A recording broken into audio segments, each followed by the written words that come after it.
Hey guys, in this tutorial I'm going to show you how to sew this jumper called Oskar. It comes in two different versions, one with a crew neck, one with a half zip. There are two different lengths. I'm wearing the cropped length in all my samples. Also, it has dividing seams at the front and at the sleeves, and there is elastic at the sleeve hem and the hem. I'm sewing this jumper with my overlocker as well as my regular sewing machine. If you don't have an overlocker, it's no problem. You can just use your regular sewing machine and use a straight stitch and finish the seams with a big zigzag stitch.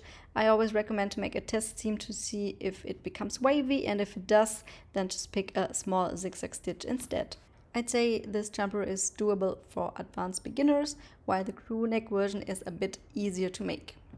For the crew neck you will need fabric like heavy or lightweight French terry, knits, jersey or similar, also neck ribbing if your fabric is not stretchy enough for the neckband, and also elastic 1 to 1.5 centimeters wide. For the half zip you will need fabric as well, like French terry, plush, quilted fabrics, fleece or similar. Also you will need lightweight interfacing like H180, and also elastic, which is 1 to 1.5 centimeter wide. Then you will need a zipper, preferably non-divisible. The exact length can be found in the article description as well as in the written instructions, but if your zipper is divisible or is longer, it's no problem, as we're sewing the upper part to the lower and you can easily shorten the zipper. Here is an overview of all the pattern pieces that you will need for the half zip.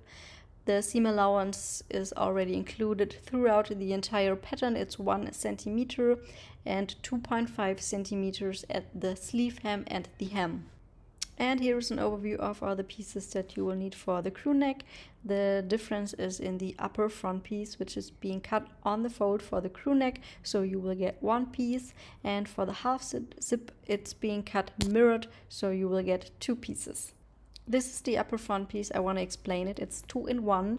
If you want to sew the half zip, just place the pattern piece on your fabric and cut along the outer edge to become two mirrored pieces. And if you want to sew the crew neck, just align the inner line with your fabric fold and cut along the deeper neckline, so you will get one piece cut on the fold.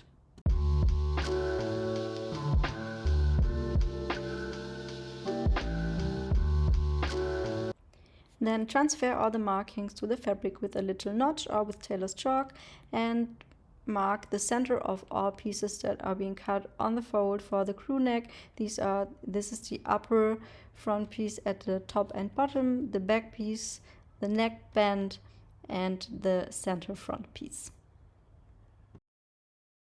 For the half zip, transfer all the markings with a little notch as well, and mark the center at the center front piece with a little notch, and at the back piece with a little notch as well. The instructions start with the half zip. For the crew neck, jump to the chapter which is called Front Piece Crew Neck.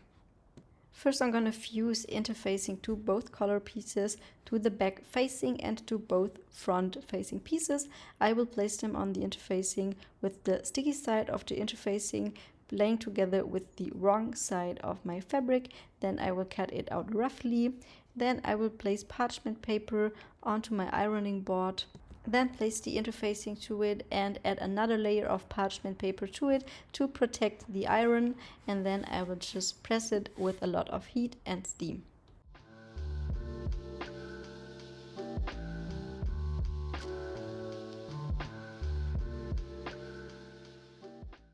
This is my favorite way to fuse interfacing to a fabric, because now you can just cut it out very neatly.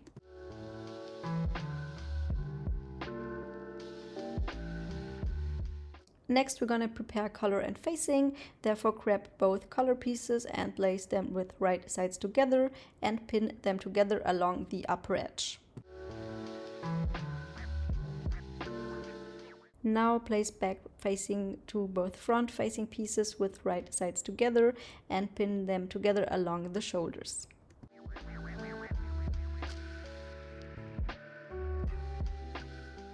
Now stitch with 1 centimeter seam allowance. I'm using my regular sewing machine here with a regular straight stitch, as I'm going to press the seam allowances open.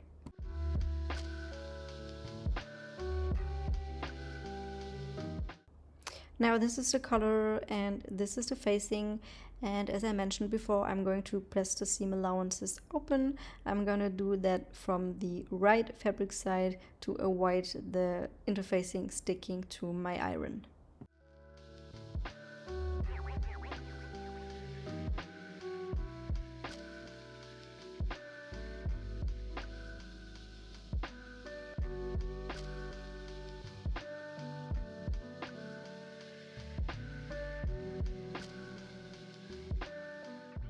Now I'm gonna finish the outer raw edge of the facing piece with my overlocker. If you don't have an overlocker, just use a big zigzag stitch instead. Now we're gonna sew the shoulder seams, so grab your back piece and place both upper front pieces with right sides together and pin along the shoulders.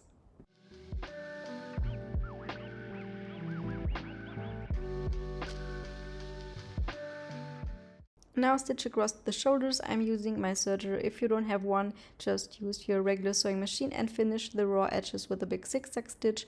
I prefer to set my differential to 1.3 to 1.5 to prevent the seams from becoming wavy, and the last step is to press the seam allowance to the back. Now take your collar piece and pin it with right sides together to the neck. Align the center markings. It doesn't matter which side of the collar you are pinning, and then I'm pinning at the front, and there is a marking at the collar which will match up with the shoulder seam.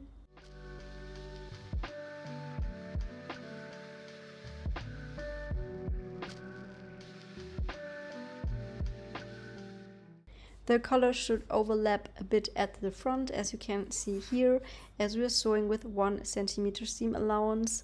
This way the edges will meet at the seam level. Next I'm gonna sew the collar to the neckline.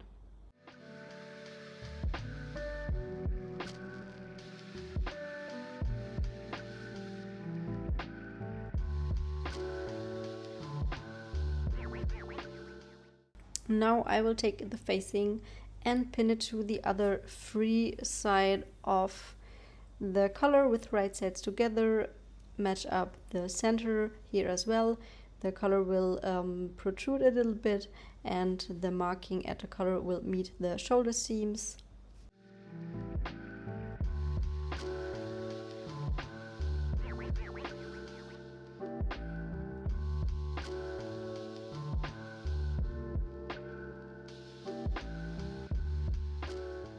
This is what it will look like now, and now we're gonna sew this with an overlocker or with your regular sewing machine, as usual, with 1 centimeter seam allowance.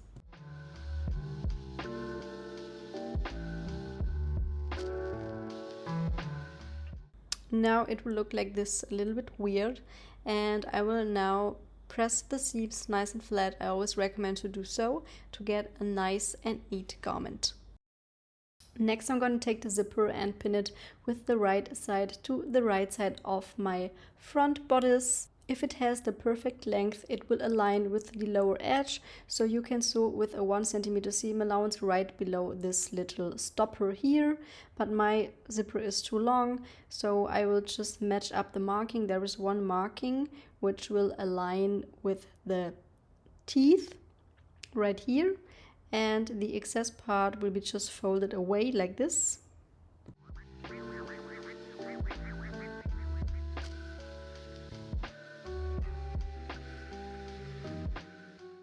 And this is what it should look like now. Here you can see once again the zipper teeth will match up with the marking, and also make sure that the right side of your zipper is together with the right fabric side of your garment.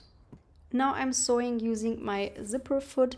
I am trying to stitch as close to the little zipper teeth as possible.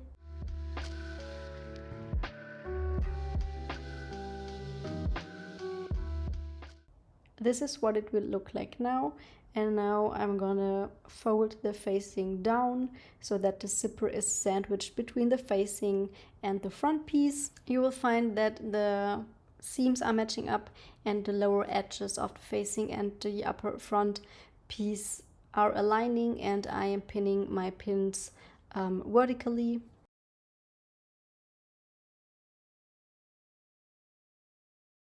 If you now flip it, you can see the seam that we just stitched, and now you can sew right on the seam and attach the facing.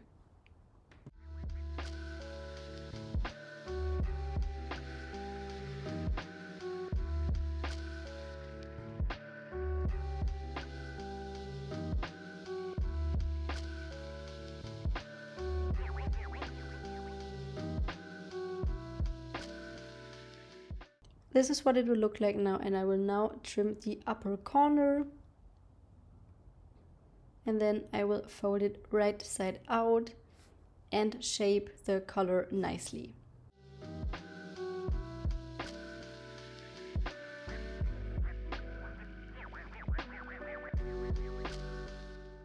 Now mark the position of the collar seam with a pin at the other side of the zipper.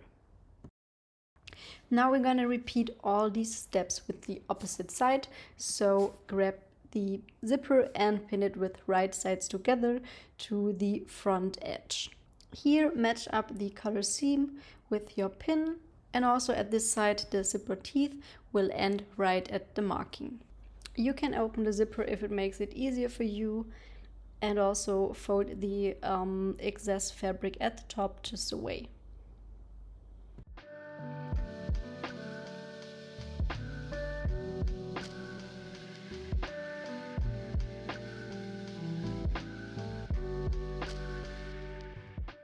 Now I'm stitching the zipper to the front piece using my zipper foot, and again I'm trying to stitch as close to the zipper teeth as possible. This is what it will look like now. And again I'm folding the facing downwards so that the zipper is sandwiched between the front and the facing, and I'm pinning vertically. If you now flip it, you will see the seam that we have just stitched, and I will sew the facing on, stitching right on this seam.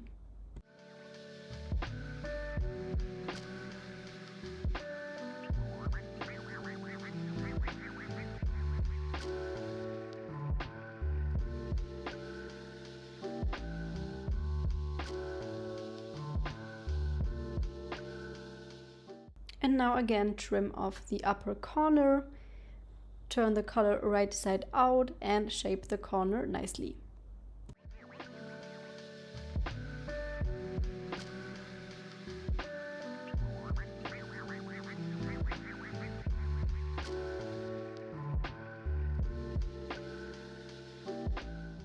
Now this is what it will look like, and now we're gonna pin along the zipper and along the upper edge.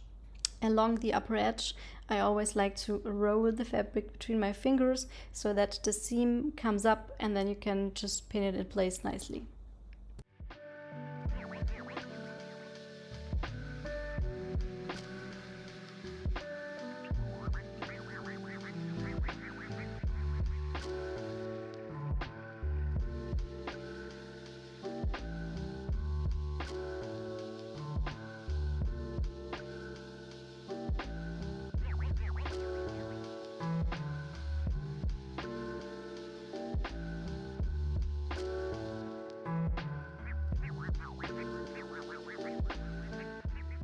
Now once you're done pinning, we're going to top stitch all the way around. I'm using like a presser foot distance to the seam, but you can use any seam allowance or distance that you like. If you're sewing over a seam or any other thick area, I recommend to use your hand wheel.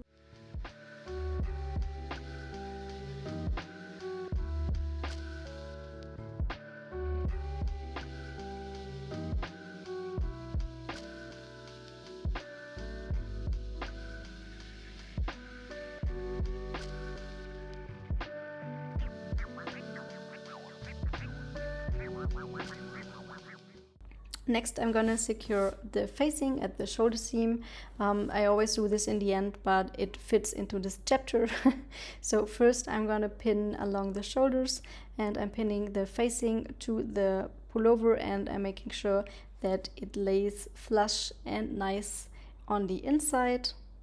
Now I'm gonna secure it by stitching in the ditch. That means stitching right at the shoulder seam. I'm using a matching thread and I'm stitching with a regular straight stitch.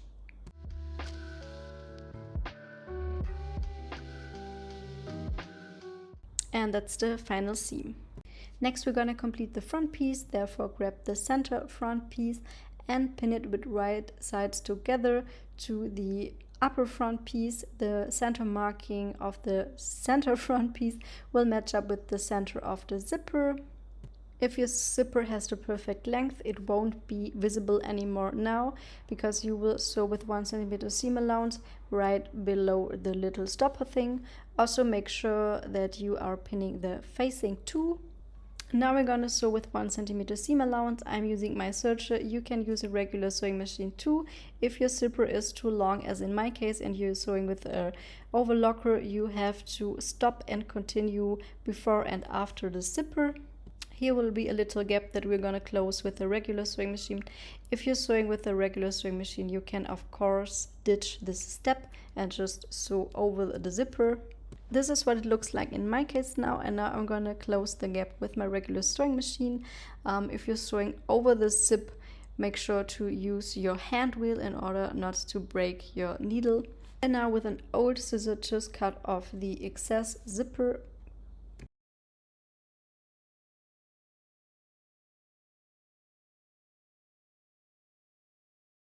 And now I'm gonna finish it with my regular sewing machine and a big zigzag stitch. The needle goes into the fabric and then next to the fabric and then into the fabric again and then next to the fabric. Use your hand wheel when you're sewing over the zipper. And this is the final result. Next we're gonna pin the side front pieces to the front. Here is a marking that will match up with the dividing seam at the top and bottom of the front piece, and I always recommend to pin at the marking first and then at the bottom, and then to pull your fabrics to figure out the center and then pin the center and work from the out to the inside.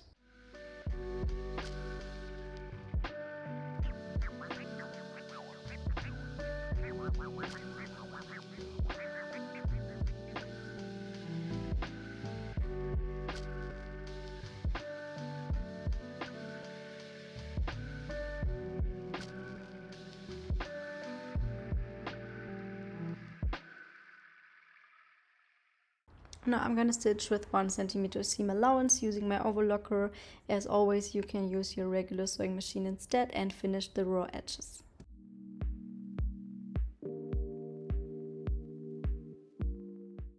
Now I'm gonna press the front piece nice and flat.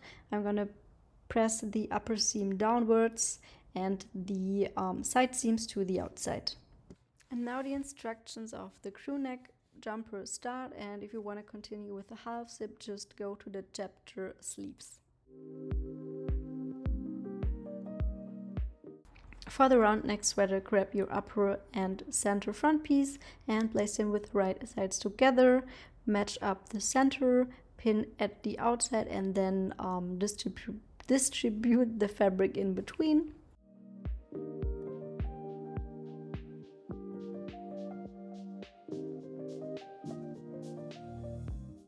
Now this is what it will look like, and now I'm gonna stitch with 1 cm seam allowance using my overlocker.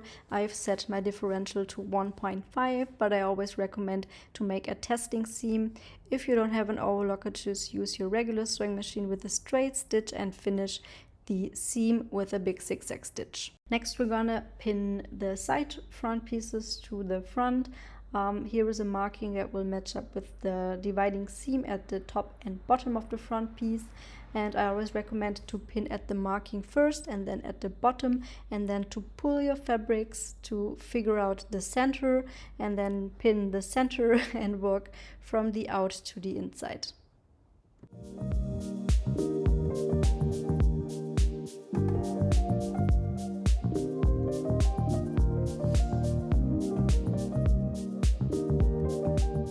Now stitch with 1 cm seam allowance.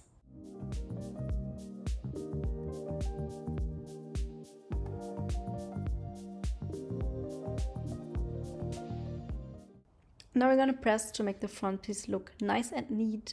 I'm going to press the seam allowance of the upper seam upwards and the side seams inwards. Now we're going to sew the shoulder seam, so grab your back piece and place it with right side together onto the front piece and pin across the shoulders. Now stitch across the shoulders. I'm using my serger. If you don't have one, just use your regular sewing machine and finish the raw edges with a big zigzag stitch. I prefer to set my differential to 1.3 to 1.5 to prevent the seams from becoming wavy, and the last step is to press the seam allowance to the back. Now we're going to sew the neckband, and the first step is to fold it so that the right sides are together and pin the short edges together. Then we're going to sew with 1 cm seam allowance to create a tube. Next I'm going to match up the seam with the center marking in order to mark the quarters with little notches on both sides. Next I'm going to fold the neckband lengthwise so that the wrong sides are together, the right sides are facing out, and the raw edges are together, and I will pin it in place roughly. Now I'm going to place the front and back markings at the neck together so that I can mark the quarters here as well with little notches. Now pin the neckband to the neck with right sides together, match up the neckband seam with the back marking, and then the quarter markings will match up, and you will find that the neckband is shorter than your neck, which is normal. This way the neckband will lay nice and flat in the curve.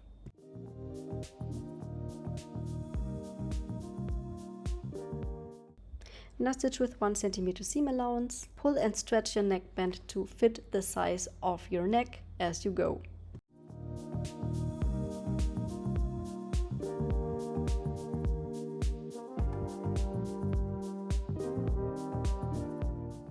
This is what it should look like now, and if you want, you can now top stitch the seam allowance to the bodice using a twin needle, a zigzag stitch, or your cover lock. I like it that way, that's why I leave as it is.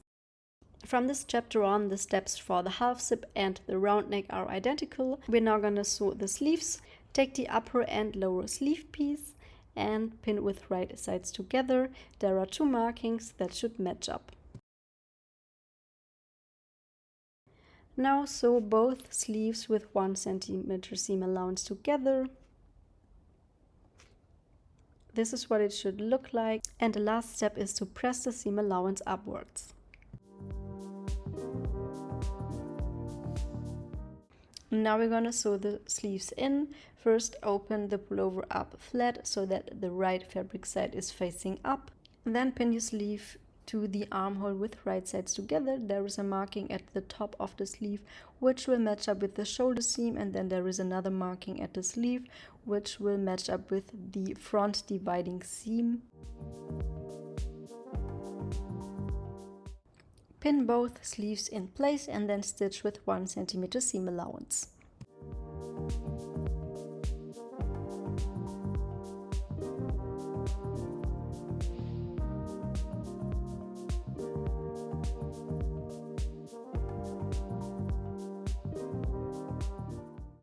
This is what it should look like, and now we're going to sew the side seams. Pin along the sides from the sleeve down to the hem, match up the armhole seam as well as the sleeve seams.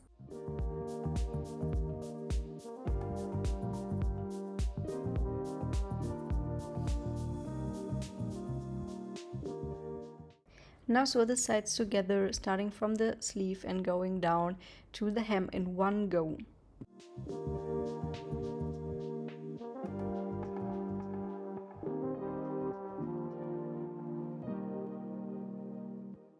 You can now try on the pullover and see if you like the length. There are 2.5 cm seam allowance included, which is 1 inch.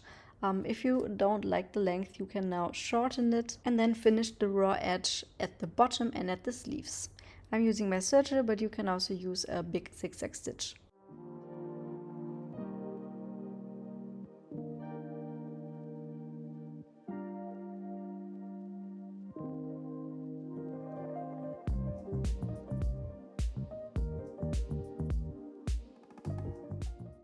Now fold your hem 2.5 centimeter to the inside and pin in place.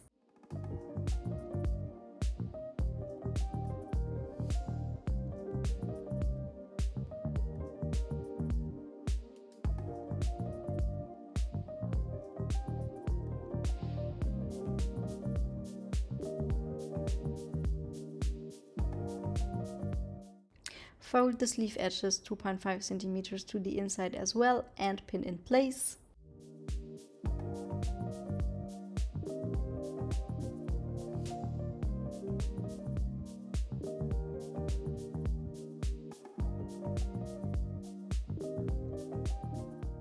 Now sew along the hem with a 2 centimeter seam allowance and a regular straight stitch. Leave a little gap of 0.5 centimeter to 1 centimeter at one of the side seam, and also hem your sleeves in the same way and leave a little gap right at the sleeve seam. Here you can see the gap.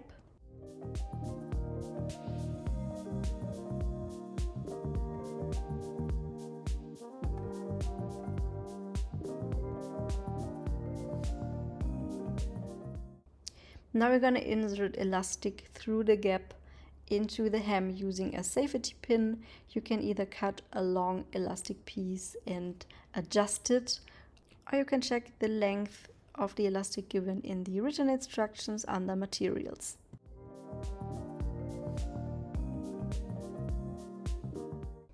Then overlap the ends by 1 centimeter and pin in place.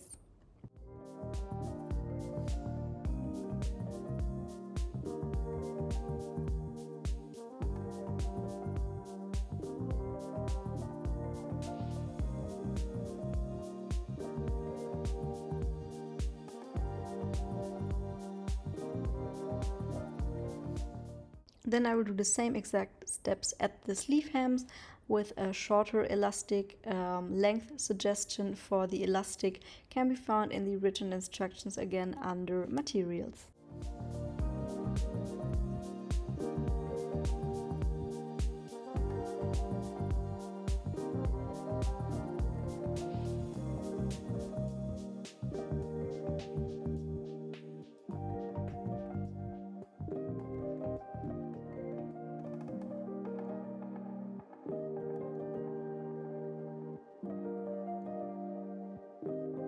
Now sew the elastic together with a little zigzag stitch and close the gap if you want, and then you're done. That's it. I hope you enjoyed the tutorial and that it helped you. If you have any questions or feedback, feel free to leave a comment or reach out on social media. And if you want to share your make on social media, make sure to use the hashtag #SewingMachineOskar so others than me can find it.